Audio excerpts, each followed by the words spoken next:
The grand hall of Alejandro Ruiz's mansion glittered like a palace, the chandeliers casting gold across the marble, the walls lined with modern art, and laughter echoing from every corner as the rich and powerful mingled around their host. A man known more for his ego than his wealth. A man who had grown up poor but never let anyone forget how rich he had become, not because he was proud, but because he was obsessed with reminding others that they would never match him, that no matter how high they climbed, he would always sit higher. And tonight was no different, as investors, influencers, models, and wannabes gathered in the Spanish villa to celebrate another business deal, though they all knew they were there mostly to keep Alejandro happy.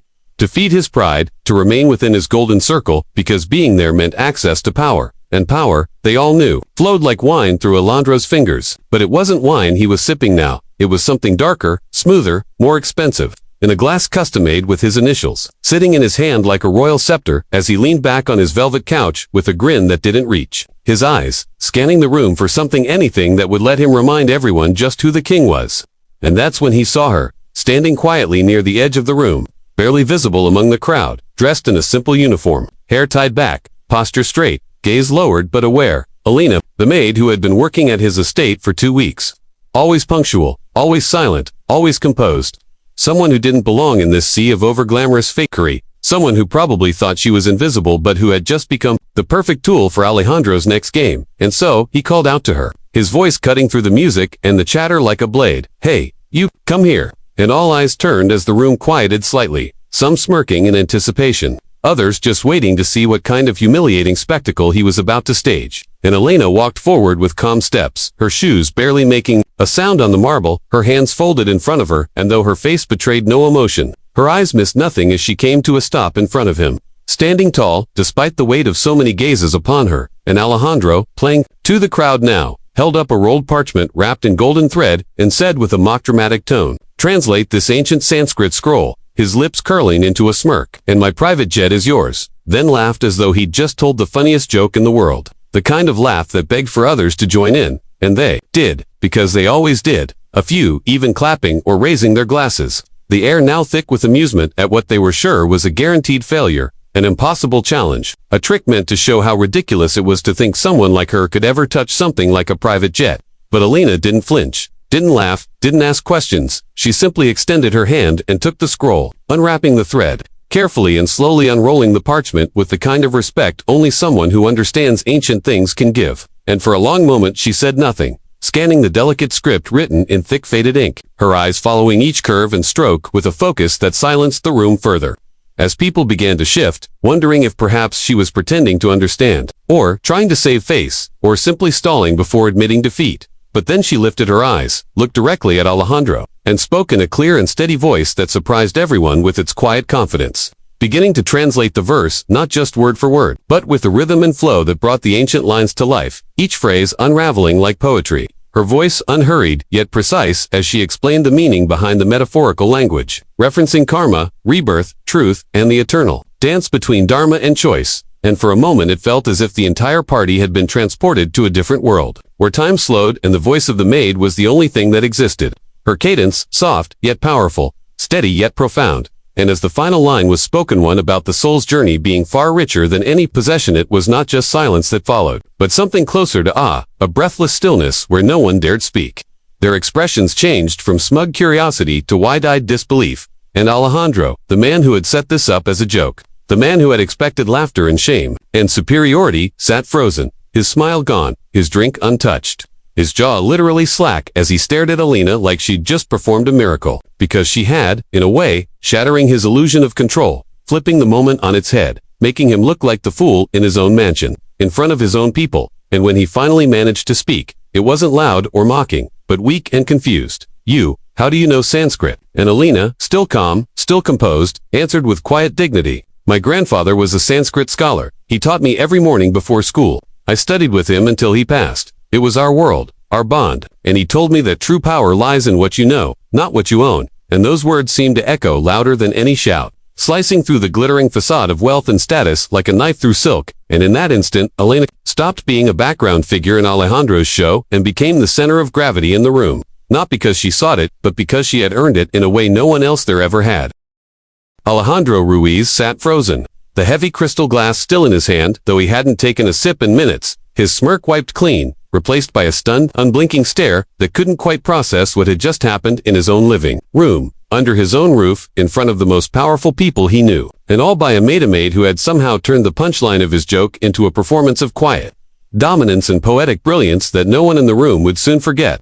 And while he tried to regain composure, his mind raced through memories of her 2 weeks of service, trying to recall any clue that she was more than what she appeared to be. But he couldn't remember ever asking her anything, never noticing more than her uniform or her silence. And now he realized that the silence hadn't been ignorance or meekness, it had been restraint, like a lion choosing not to roar unless it had to. And now that it had, the echo was deafening. And as he sat there, trying to gather himself, one of the investors let out a low, slow whistle, followed by a dry chuckle. "Well, that's got to be the most expensive dare I've ever heard," another added with a grin. "Guess she owns your jet now." In the room, which had been silently tense just moments ago, suddenly began to stir again with whispers and awkward laughter.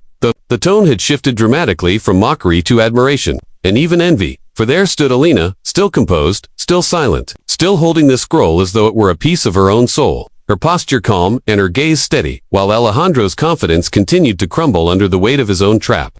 And realizing the shifting mood, he leaned forward, with an uneasy grin, trying to laugh it off. "It was a joke, of course. A little challenge for entertainment. You didn't really think I was giving away a jet over some translation." But his voice cracked slightly at the end, and no one laughed with him this time. In fact, some of the faces that had once gleamed with admiration now wore something closer to disappointment, like spectators who had paid for a lion to roar, and had instead been shown a man backpedaling from his own boast. And Elena's voice came again, calm but with an edge sharp enough to slice gold. "Then your word means nothing." And though she didn't raise her tone, those 6 words struck harder than any shout ever could, making Alejandro flinch inwardly, because for a man whose entire empire was built on power and image, being called out like that in public wasn't just embarrassing, it was threatening. And he could feel the shift in the room, the subtle change in how people looked at him, how they weighed his worth, not by his wealth, but by his integrity.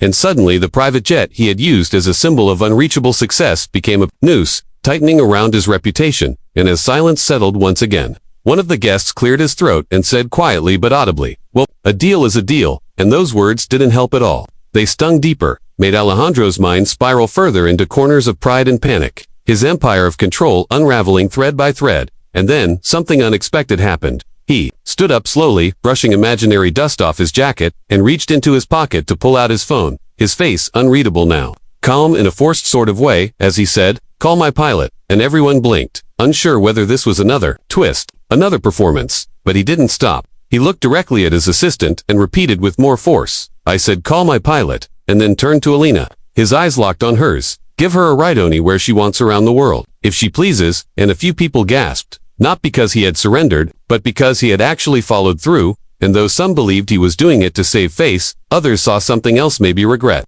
or respect, or simply a man realizing that his power play had lost to something more honest. And Alina remained still for a few seconds before responding, her words carrying more weight than money ever could. "Respect is worth more than the plane," and that hit harder than anything before, silencing everyone once again. Because she wasn't chasing wealth, she wasn't celebrating a win. She was standing on principle, and in that moment, Alejandro realized he had just been schooled not only in languages, but in dignity, in values, in what it truly meant to be above someone, not through wealth, but through wisdom. And he knew deep down that no amount of money could buy back the grace and command with which Alina had conducted herself. And though he nodded stiffly, trying to maintain a sliver of control, he was fully aware that this night would follow him for years. That stories would be told, that this moment would become legend in the social circles where power was currency, and words were weapons. And meanwhile, Alina turned, scroll in hand, and walked away without another word. Not because she was angry or dramatic, but because she didn't need to say anything more. Because when you win with truth, there's no need to boast. And as she exited the room, the guests slowly parted for her like royalty, not one daring to laugh now, not one dismissing her as just a maid, because in their minds, she had just climbed higher than any of them ever had. And Alejandro remained rooted to the floor, watching her go, trying to process how a single sentence, a single dare, had unraveled so much, had exposed so deeply the hollowness of flaunted power. And he sat back down, his brandy finally warming in his hand, though it no longer tasted the same. And as the music resumed faintly and conversations tried to restart, the energy of the room was permanently changed. The facade cracked. The legend of the night, already forming of a millionaire who joked with a jet, and the maid who didn't just call his bluff, but left him speechless, stripped bare. And for the first time in years, Alejandro Ruiz felt something he hadn't in a long, long time. Not anger, not shame, but humility.